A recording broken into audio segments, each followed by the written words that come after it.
নমস্কাৰ আপোনালোক সকলোকে পুনৰবাৰ আপোন চৰ্চৰ অন্য এটা ভিডিঅ'লৈ স্বাগতম জনাইছোঁ। আপোনালোকৰ বাৰু কোন বেংকত একাউণ্ট আছে কমেণ্ট ছেকশ্যনত জনাবচোন। যদি আপোনালোকৰ ষ্টেট বেংকত একাউণ্ট আছে তেনেহ'লে আপোনালোকৰ কাৰণে এটা গুৰুত্বপূৰ্ণ খবৰ ওলাই পৰিছে। আগন্তুক 6 দিন ষ্টেট বেংক বন্ধ থাকিব বুলি খবৰ ওলাই পৰিছে। আপোনালোকৰ যদি ষ্টেট বেংকত কৰিব লগা কাম কাজ আছে তেন্তে শীঘ্ৰেই কৰি লওক, নহ'লে কিন্তু ষ্টেট বেংক বন্ধ থাকিব আগন্তুক 6 দিন। কেই তাৰিখৰ পৰা কেই তাৰিখলৈকে ষ্টেট বেংক বন্ধ থাকিব এই সম্পৰ্কে আজিৰ এই ভিডিঅ'টোত মই আপোনালোকক জনাম। কিয় বন্ধ থাকিব সেই সম্পৰ্কেও জনাম, আৰু লগতে আপোনালোকে অনলাইন লেনদেন কৰিব পাৰিব নে নোৱাৰিব, যিহেতু আগন্তুক 6 দিন ষ্টেট বেংক বন্ধ থাকিব সেই সম্পৰ্কেও আপোনালোকক আজিৰ এই ভিডিঅ'টোত জনাম। তো ভিডিঅ'টো প্ৰথমৰ পৰা শেষলৈকে চাই থাকিব। মই শ্ৰীপাঞ্জি গগৈ, আপোনালোকে চাই আছে আপোন চৰ্টছ। আহক আৰম্ভ কৰোঁ আজিৰ ভিডিঅ'। আগন্তুক 6 দিন ষ্টেট বেংক বন্ধ থাকিব বুলি অফিচিয়েলি নটিচ জাৰি কৰা হৈছে।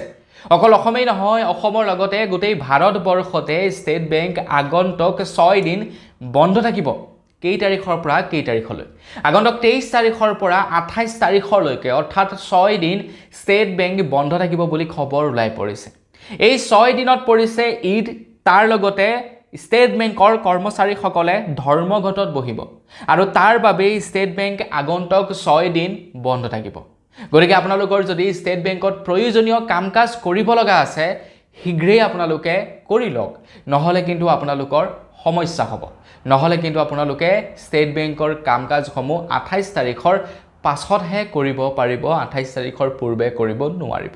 যিহেতু 6 দিন ষ্টেট বেংক বন্ধ থাকিব, সেয়েহে যথেষ্ট কাম পেণ্ডিং হৈ পৰিব, আৰু 29 তাৰিখৰ দিনাখন আপোনালোকে কাম কৰিবলৈ গ'লেও আপোনালোকৰ কামসমূহ কিছু ডিলে হ'ব। এতিয়া এই 6 দিননো কিয় বন্ধ থাকিব, কোন ডেটত কি বন্ধৰ ঘোষণা কৰা হৈছে সেই সম্পৰ্কে আপোনালোকে জানি লওক। 23 মে হৈছে শনিবাৰ, চতুৰ্থ শনিবাৰ পৰিছে, যাৰ বাবে ষ্টেট বেংক বন্ধ থাকিব। অকল ষ্টেট বেংক বুলিয়েই নহয়, বাকী সকলোবিলাক বেংকেই বন্ধ থাকিব 23 তাৰিখৰ দিনাখন, 4th Saturday হোৱাৰ বাবে। 24 তাৰিখ হৈছে দেওবাৰ সাপ্তাহিক বন্ধ। অকল ষ্টেট বেংক বুলিয়েই নহয়, ষ্টেট বেংকৰ লগতে প্ৰত্যেকটো বেংকেই বন্ধ থাকিব। 25 মে তাৰিখৰ দিনাখন দেশজোৰা SBI ধৰ্মঘট কৰিছে, অৰ্থাৎ ষ্টেট বেংকৰ যিমানবিলাক নেকি কৰ্মচাৰী আছে, কৰ্মচাৰীসকলে কাম কাজ অব্যাহত ৰাখিছে, অৰ্থাৎ বন্ধ কৰিছে 25 মে তাৰিখৰ দিনাখন ধৰ্মঘট, যাৰ বাবে 25 তাৰিখৰ দিনাখন ষ্টেট বেংক বন্ধ থাকিব।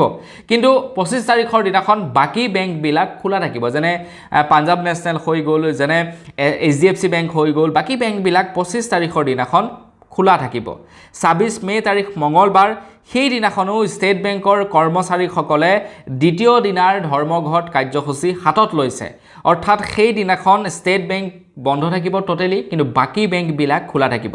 মানে পাঞ্জাৱ নেশ্যনেলকে ধৰি বাকী বেংকবিলাক খোলা থাকিব, কেৱল ষ্টেট বেংকহে 26 তাৰিখৰ দিনাখনো বন্ধ থাকিব। 27 মে তাৰিখৰ দিনাখন ঈদৰ বাবে 27 তাৰিখত, অৰ্থাৎ বুধবাৰৰ দিনাখন বন্ধৰ ঘোষণা কৰা হৈছে, আৰু সেই দিনাখন 27 তাৰিখৰ দিনাখন বাকী বেংকসমূহো বন্ধ থাকিব।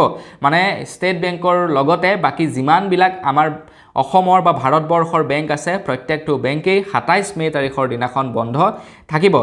28 মে বৃহস্পতিবাৰৰ দিনাখন নিয়মীয়া কৰ্মদিন, সেই দিনাখন কিছু সংখ্যক খোলা থাকিব যদিও আপোনালোকৰ প্ৰয়োজনীয় কাম কাজসমূহ আপোনালোকে 28 মে তাৰিখৰ দিনাখন কৰিব নোৱাৰিব। 23 তাৰিখৰ পৰা 28 তাৰিখলৈকে ষ্টেট বেংক বন্ধ থাকিব বুলি খবৰ ওলাই পৰিছে, আৰু এয়া অফিচিয়েল নটিফিকেশ্যন। আপোনালোকৰ যদি ষ্টেট বেংকত একাউণ্ট আছে তো আপোনালোকে 23 তাৰিখৰ পৰা 28 তাৰিখৰ ভিতৰত বেংকত কোনো ধৰণৰ কাম কাজ কৰিব নোৱাৰিব।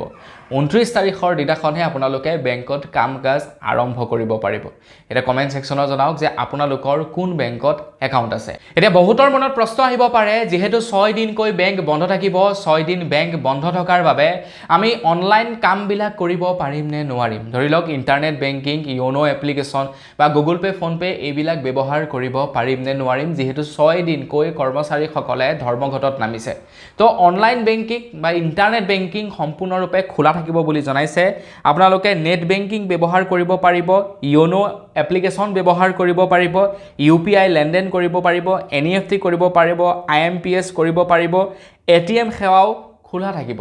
কেৱল ষ্টেট বেংকৰ যিবিলাক ধৰি লওক কাম কাজ থাকিব, বেংকৰ শাখাত যিবিলাক কাম কাজ থাকিব সেইবিলাকহে বন্ধ থাকিব, বাকী সকলোবিলাক কাম কাজ খোলাই থাকিব কিন্তু ষ্টেট বেংকৰ এটিএম যিবিলাক নেকি বেংকৰ ব্ৰাঞ্চতে এটিএম থাকে সেই এটিএম বিলাকত হয়তো আপোনালোকে অকণমান খেলিমেলি পাব পাৰে বাকি সকলোবিলাক এটিএমে খোলা থাকিব আপোনালোকৰ প্ৰয়োজন অনুসৰি পইচা ডিপজিটো কৰিব পাৰিব পইচা উইথড্ৰ কৰিব পাৰিব দুয়োটা ফেচিলিটি আপোনালোকে লাভ কৰিব ইউপিআই ফেচিলিটিও আপোনালোকে লাভ কৰিব তাৰ লগতে এনইএফটি কৰিব পাৰিব আইএমপিএছও কৰিব পাৰিব ইয়োনো এপ্লিকেশ্যন ব্যৱহাৰ কৰিব পাৰিব ইণ্টাৰনেট বেংকিঙো আপোনালোকে ব্যৱহাৰ কৰিব পাৰিব এতিয়া আমাৰ ভাৰতবৰ্ষত মাজে সময় আমি দেখি থাকো ভাৰতৰ বেংক কৰ্মচাৰী সংস্থাই ধৰ্মঘট কৰে কিন্তু এইবাৰ কেৱল ষ্টেট বেংকৰ ফালৰ পৰাহে ধৰ্মঘট কৰিছে যাৰ বাবে নেকি ছদিনকৈ ষ্টেট বেংক বন্ধ থাকিব বাকি বেংকবিলাক ছদিনকৈ বন্ধ নাথাকে ঈদৰ কাৰণে বন্ধ থাকিব বাকি শনিবাৰ দেওবাৰ সব বেংকেই বন্ধ থাকে সেই দুটা দিন সব বেংকেই বন্ধ থাকিব বাকি ঈদৰ কাৰণেতো প্ৰত্যেক বছৰে বন্ধ হয় এই বছৰো বন্ধ হ'ব কিন্তু ধৰ্মঘটৰ বাবে যি বন্ধ হ'ব সেই বন্ধ কেৱল ষ্টেট বেংকৰহে হ'ব বাকি বিলাকৰ নহয় বাকি বিলাকে আৰামছে গৈ শাখাত কাম বন কৰিবগে পাৰিব তো আপোনাৰ কোন বেংকত আছে একাউণ্ট আছে কমেন্ট সেকশনত জনাব যদি ষ্টেট বেংকত আছে ষ্টেট বেংকৰ গ্ৰাহকসকলে এই 6 দিন মানে জালা যন্ত্ৰণাত ভুগিব লাগিব তো বন্ধুসকল বস আজিৰ ভিডিঅ জনাবলগীয়া সৰু এটা ইনফৰমেশ্যন ইমানে আছিলে জানি কেনে পালে কমেন্ট সেকশনত জনাব যদি ভাল লাগিলে লাইক এটা কৰি থৈ যাব চেনেল যদি সাবস্ক্ৰাইব কৰা নাই সাবস্ক্ৰাইবটো কৰি ল'ব পুনৰ এটা ভিডিঅ লগ পোৱাৰ খাজলৈ বিদায় মাগিছো ধন্যবাদ জয়